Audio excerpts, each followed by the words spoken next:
Pues es un enorme placer presentar a Víctor, siempre presentar a un autor nuevo que presenta su libro, su primera novela publicada aquí en el Celsius, y tiene que servir, yo creo, de ejemplo para todos los que estáis intentando empezar una carrera literaria, bueno, para que veáis que no es imposible, que con un talento y una pasión como la que él pone, pues es de hecho muy posible.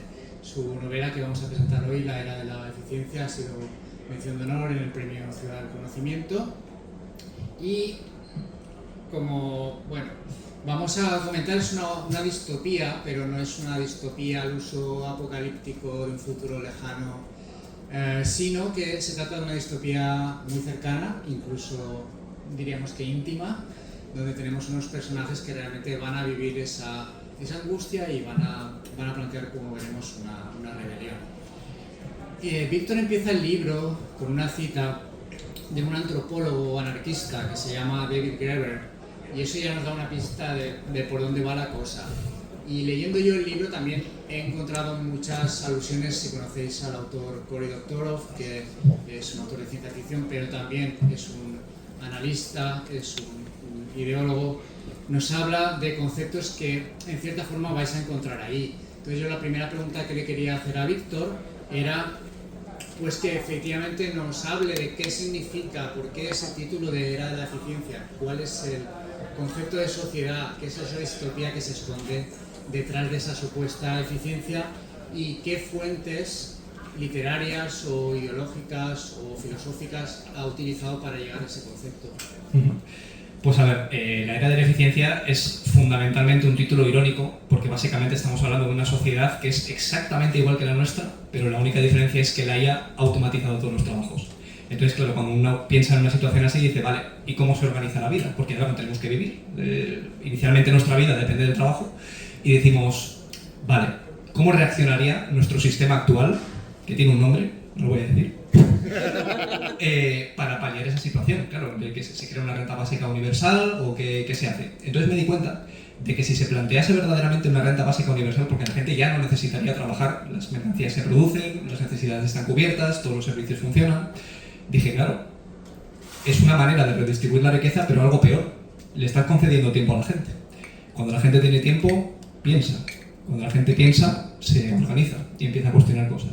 Entonces, al leer a David Graeber, en su libro Trabajos de mierda, él plantea que existen actualmente trabajos que no valen para nada, a pesar de que están socialmente aceptados, y que sin embargo existen y están bien ahí. Entonces dije, ostras, ¿y si se generase una dinámica de que todos los trabajos no valen para nada? O sea, que digamos que la gente sigue trabajando sus 40 horas semanales, pero en lugar de trabajos que sí sirven, son trabajos pues, inútiles. Y de esa manera, digamos, mantener a la gente desposeída de su tiempo, en lugar de formarse, en lugar de disfrutar de la parte más humana de las cosas. Y entonces la Era de la Eficiencia es básicamente una coña, por lo que sea. Los que, bueno, tengáis más edad o tengáis esas referencias literarias, hay referencias muy interesantes como Al Momo de Michael Ende, esa novela, si recordáis, hay unos hombres de gris que nos van robando el tiempo, ¿no? Entonces hace también referencia a eso, ¿no? Al valor industrial, mercantilista del tiempo que se nos está robando. Pero como os digo, se trata de una distopía muy cercana, quizás nos asusta un poco de lo cercana que puede ser, en qué medida estamos viviendo ya en esa era de la eficiencia de esos trabajos de mierda. Y la vivimos a través de una serie de personajes diferentes, con diferentes perspectivas, y concretamente de dos personajes jóvenes, León y Amelia, que son, bueno, tienen esos trabajos que no les sirven de mucho, pero tienen inquietudes artísticas. León es un poeta, Amelia es una compositora y toca la música, y existe un local donde se reúnen para hacer espectáculos en directo. Por cierto, tú haces poesía escénica, ¿no? Sí. Así que creo que hay algo ahí detrás de... De hecho, soy un desgraciado porque hago demasiadas cosas por encima de mis posibilidades, porque de Amalia, por ejemplo, su amor por el piano viene de mi amor por el piano, porque al final también pues, compongo en mi tiempo libre, en el poco tiempo libre que me queda. Y León, por ejemplo, no está inspirado en mí, está inspirado en un amigo mío que por desgracia no ha podido venir, iba a venir pero le ha surgido algo y él es poeta satírico, o sea, digamos que coge poesía irónica y la recita delante de un público de manera teatral, como si hiciera comedia en verso. Y ese amor por el arte que tienen ellos dos surge como respuesta precisamente a tener una normalidad absolutamente patética, por decirlo de alguna manera, y en el arte encuentran una respuesta y una comunión también, porque es, o sea, una cosa que he intentado yo plasmar en esta novela es precisamente las amistades que se pueden crear a través del arte. En muchas distopías noto cierta frialdad, precisamente con la cercanía que has nombrado antes, porque al ser el ambiente tan irrespirable, tan opresivo, verdaderamente eso ayuda a la crítica, pero a mí a veces me puede distanciar un poco emocionalmente. Y sin embargo, cuando les dejo un poco más de libertad, pero sin embargo hay una crisis espiritual, no solamente material o de libertades, digo, ¿de qué manera pueden organizarse, no ya para protestar políticamente, sino para sobrevivir ellos como humanos? Para mí la respuesta es la comunidad. Yo la he conocido a través de la música, a través de la poesía, a través de los poetry slams, por ejemplo, que es una disciplina que hace pues eso, poesía escénica y tal. He conocido a muchísima gente que se cobijaba en esos espacios porque sus vidas eran horribles. Y era la única victoria que conseguían en esos momentos, en micrófonos abiertos y cosas así. Y a mí me fascinó muchísimo ver cómo tiraban para adelante, en una palabra, con trabajos mal pagados o lo que sea. Entonces dije, si ya con trabajos útiles pero mal pagados intentan sobrevivir a través de esto con todo el cansancio que ello supone, con un trabajo inútil, pues ya ni te cuento. Entonces, ese refugio lo he intentado plasmar mucho pues, a través de las escenas en el Ilión, por ejemplo. Que Ilión tiene un significado también especial, porque cuando sí. yo leí la novela, claro, Ilión es el nombre de Troya, ¿no? De la antigua ciudad de Troya, y por qué le habrá puesto este nombre, y hay una razón por sí. qué representa precisamente esa idea que comentabas, ¿no? Claro, que Troya es una ciudad, o era una ciudad en la mitología, protegida por el dios Apolo, que entre otras cosas era el dios de las artes y de la música. Y digamos que la forma que tengo yo ahí de decir Troya ha sido destruida mediante un caballo es el caballo de Troya de los trabajos del mañana, que es como llamo a los trabajos de mierda, para darle un eufemismo, porque no lo voy a llamar igual. Y de alguna manera el sistema te lo tiene que vender como si fuera atractivo. Entonces, digamos que hay ese simbolismo ahí un poco escondido para quien lo quiera ver. Esa dedicación de Víctor a la poesía se nota también en cómo usa el lenguaje en la novela. Es un lenguaje exquisitamente cuidado y que en muchos momentos pues, se convierte en un lenguaje muy lírico, muy expresivo. Por ejemplo, fijaros en este epitafio que aparece al principio. Vivimos la bonanza más inane, el retumbar de todos los silencios, la brisa que derrumbó los molinos. Pues a veces nos encontramos con esas perlas en la novela que le dan. Es que mi principal referente en cuanto a prosa yo diría que es Ray Bradbury, con la poesía que tiene, porque me parece que tiene un ritmo, una belleza en las metáforas y todo que me encanta. Me gusta mucho también Patrick Rothfuss, por ejemplo, y son como mis principales referentes. Obviamente, estoy tomando las distancias, tengo 26 años, no voy a escribir igual que ellos, pero puedo intentar, pues, con los recursos que tengo, experiencia y tal, pues intentar pues eso, hacerlo lo mejor posible.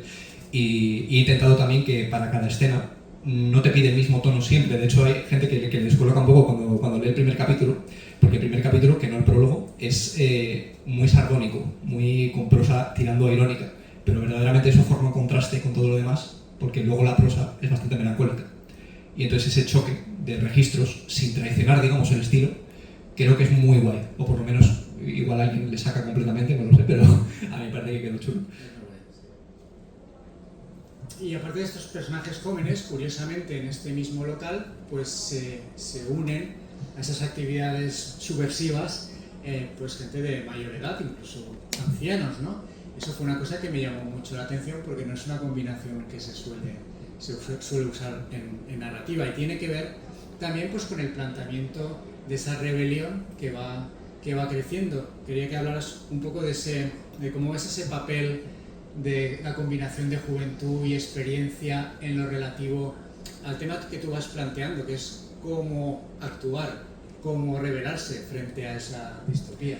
Claro, a mí me pasa que en muchas ocasiones me doy cuenta de que hay historias en las que parece que, o historias en narrativa o historias en la vida real, que parece que tiene que haber tanto espontaneidad de la gente por su hartazgo como un plan para construir algo después de derrocar el sistema, por así decirlo. Y a veces no es tan fácil, o sea, lo ideal es que existan las dos cosas, pero en el caso de los protagonistas de esta novela no se les puede pedir que de repente diseñen un sistema autogestionado de la parra, cuando verdaderamente ha habido décadas y décadas de desmovilización. En ese sentido hay que ser realistas, pero lo que sí que pueden hacer es precisamente aprovechar la fuerza de ese hartazgo, canalizarlo a través del arte para unirse entre ellos, no necesariamente como forma de movilización política, pero sí como un comienzo para ello, o por lo menos lo he intentado. Y precisamente esa espontaneidad, ese querer hacer, a lo mejor no veo un mundo nuevo en mi vida, pero quiero poner la primera piedra para crearlo, pues me parece bonito, porque de hecho los personajes no piensan en ganar, piensan en actuar, con todo lo que pueda suponer.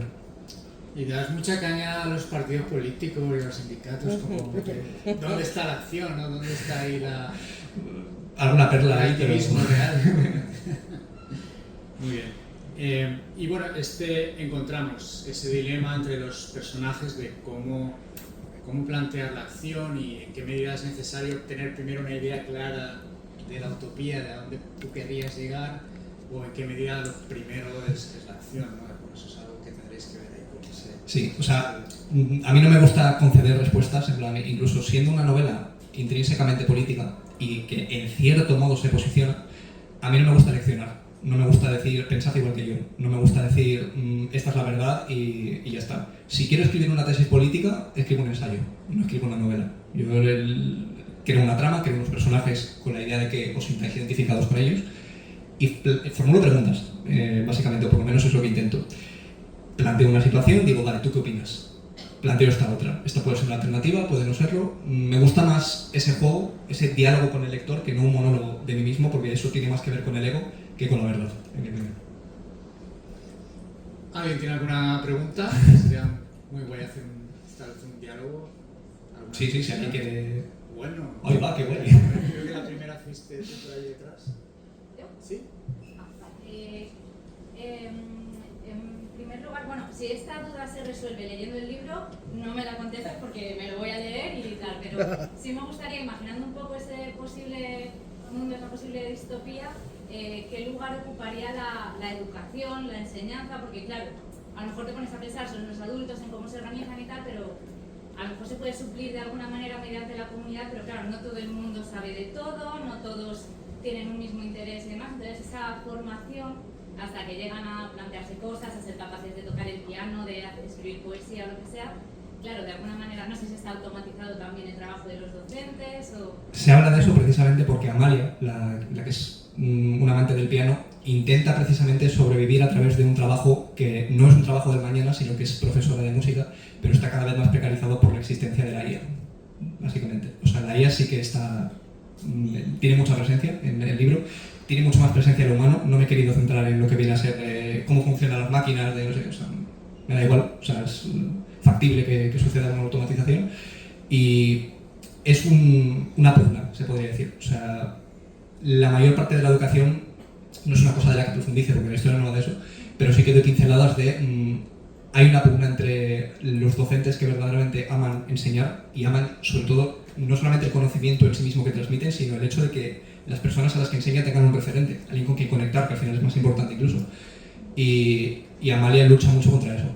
O sea, tiene una situación, su crisis espiritual va muy en consonancia con ello. O sea, que no es que... O sea, explora muchos temas, ese no está explorado en profundidad, pero sí está mencionado y vivido a través del personaje de ella.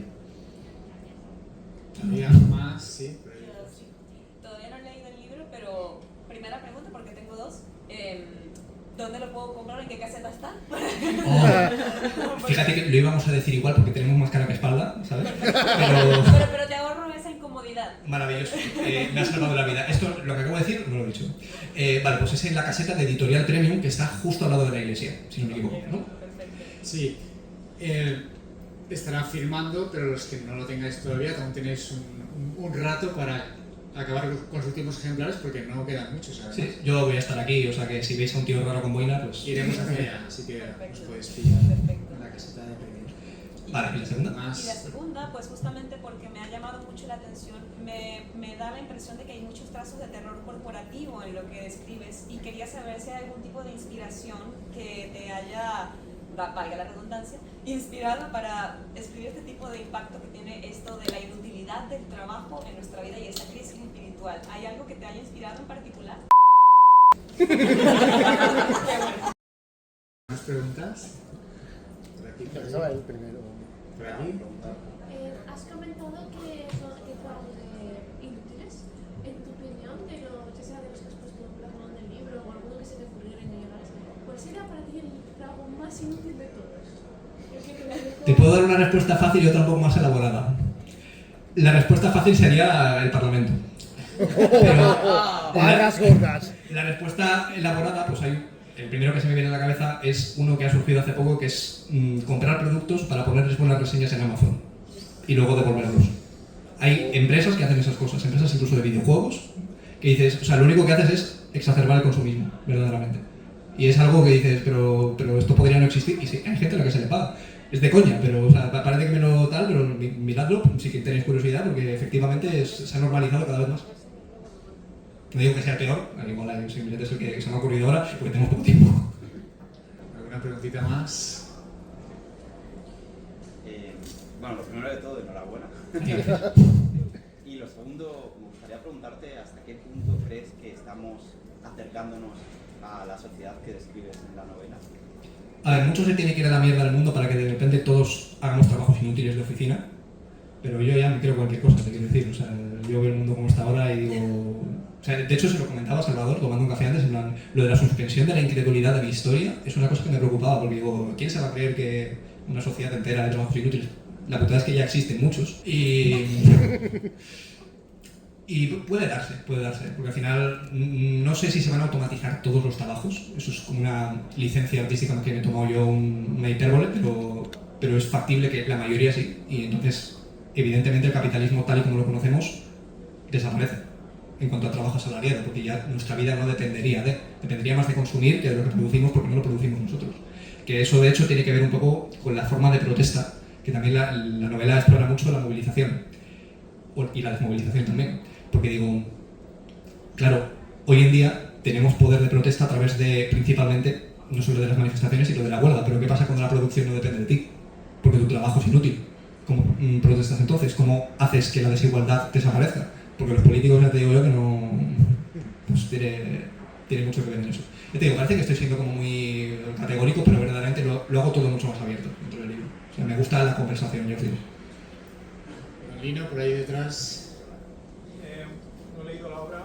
Posible lector, ¿qué opinión de la humanidad puede quedarle después de leer este libro? Más esperanzadora de lo que pudiera parecer, porque a pesar de que se cataloga como distopía, una de las cosas que de eso que se me había ocurrido, que no lo he hecho porque quedaría un título súper largo, quería meter una referencia en Los desposeídos de Ursula K. Le Guin por aquello de una utopía ambigua. Yo quería llamar esto una distopía ambigua, porque a pesar de ser una distopía, es bastante esperanzadora más de lo que pudiera parecer. O sea, a pesar de que el tono en general es bastante, no voy a decir pesimista, no, porque no me gusta el pesimismo, a mí me gusta lo constructivo, pero desde luego le mete caña a la sociedad, pero ocupa mucho más espacio lo humano, lo positivo y lo bello, a través de la poesía, de la música, de las relaciones de los personajes y eso, que todo el patetismo que pudiera exudar, digamos, la sociedad. Entonces, siempre dejo la puerta abierta. Me gusta dejar la puerta abierta a que exista un futuro, porque si no, me parece que no estás consiguiendo el trabajo que pretendes con una distopía. Está bien advertir, pero también me gusta plantear una alternativa, no me gusta cerrar puertas.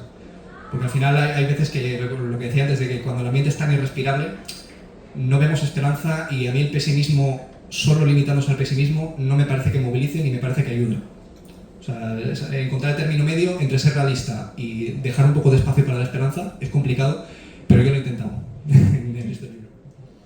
Una última pregunta, por aquí. Bueno, sí, rápido. Sí. Bueno, voy a intentar que sea rápido, no lo sé. Yo entiendo que estás proponiendo un escenario que es post-escasez, porque Sí. las máquinas lo están haciendo todo.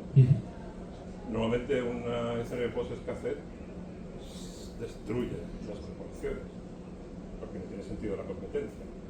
Pero sin embargo tú dices que se han creado una serie de trabajos ficticios para que la gente se entretenga entiendo que para que no piensen, ni se movilicen, ni no provoca ruido político.